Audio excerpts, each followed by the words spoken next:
যারা voter slip number এবং ভোটের নাম্বার বাহির করতে চাচ্ছেন, অনেক ভিডিও দেখছেন পারেন নাই, তো আজকের ভিডিওটি তাদের জন্য।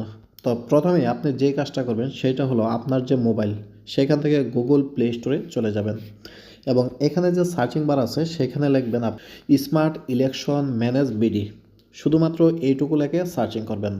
করার পরে আপনার সামনে এই ধরনের একটি অ্যাপস চলে আসবে। তো এই অ্যাপসটি আপনারা একটু ভালো করে লক্ষ্য করেন, দেখতে পারতেছেন যে এই ধরনের একটি অ্যাপস আপনারা এখান থেকে দেখতে পারবেন।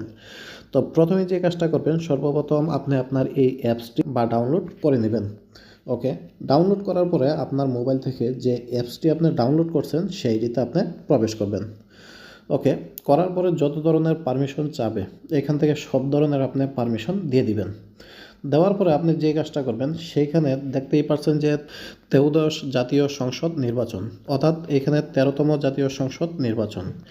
এটার মধ্যে যখন আপনি ট্যাপ করবেন তখন কিন্তু এখানে আপনি বিভাগ আকারে চলে আসবে যে কোন বিভাগের আপনি কতটা আসন সেগুলো সবগুলো দেখতে পারবেন। এখন আমি যদি এখানে দেখেন যে চট্টগ্রাম বিভাগ সিলেক্ট করলাম, তারপরে এখানে চট্টগ্রামের উপরে সিলেক্ট করবেন, তারপর আমি এখান থেকে ব্রাহ্মণবাড়িয়া সিলেক্ট করলাম, তারপরে এখানে আপনার কত নাম্বার আসন, আপনার যে এলাকার বা যে আসনের সেই আসন বরাবর আপনি এখান থেকে ট্যাপ করবেন। করার পরে এখানে দেখতে পারবেন মোট ভোটার নাম্বার, পুরুষ ভোটার সংখ্যা কত, মহিলা ভোটার সংখ্যা কত, হিজড়া ভোটার সংখ্যা কত, মোট কেন্দ্রের সংখ্যা কয়টি, এবং পাশাপাশি আপনার যদি নিচের দিকে যান তাহলে কিন্তু এখানে দেখতে পারবেন আপনার কোন প্রতীক এখানে বরাদ্দ করা আছে, অর্থাৎ এখানে কতজন নির্বাচিত করতেছে এবং কতজনের প্রতীক এখানে দেওয়া আছে। পাশাপাশি আপনি যখন এখানে কেন্দ্রতে প্রবেশ করবেন তখন কিন্তু এখানে অনেকগুলো কেন্দ্র দেখতে পাবেন। এখন আমরা যেটা করব সেটা হলো সরাসরি আমরা এখান থেকে ব্রেকে যাব, যাওয়ার পরে আমরা শুধু আমাদের এনআইডি নাম্বার দিয়ে চেক করব যে আমার ভোট কেন্দ্র কোনটা, ভোটার নাম্বার কোনটা, এইগুলো দেখব। তো এই জন্য যেটা করবেন সেখান থেকে আপনি আবার 13শ জাতীয় সংসদ নির্বাচন এইটার উপরে ট্যাপ করবেন। করার পরে একদম নিচে কর্নারে দেখতে পারতেছেন যে ভোট কেন্দ্র খুঁজুন, এইটার উপরে আপনি ট্যাপ করবেন। করার পরে আপনার সামনে এই ধরনের একটি অপশন চলে আসবে। তো এখানে আপনার মেন যে দুইটা জিনিস লাগবে, একটি হলো এনআইডি নাম্বার, আরেকটি হলো জন্ম তারিখ।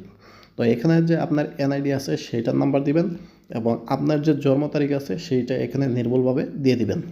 তো দেখেন যে আমি এখান থেকে একটা এনআইডি নাম্বার দিচ্ছি। ওকে, তারপরে এখান থেকে আমি তারিখ দিলাম, দেওয়ার পরে এটা সিলেক্ট করে দিলাম। সিলেক্ট করার পরে এখানে দেখতে পাচ্ছেন এনআইডি নাম্বার এবং জন্ম তারিখ দুইটা দেওয়া আছে।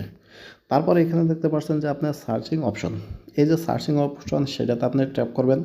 করার পরে এখানে দেখতেই পাচ্ছেন আপনার যে ভোটার নাম্বার, এখানে আপনার ভোটার নাম্বার দেখাচ্ছে এবং এখানে আপনার ভোটার রেটিং নাম্বার দেখাচ্ছে, ক্রমিক নাম্বার, আপনার যে ভোটিং নাম্বার সেটা দেখাচ্ছে।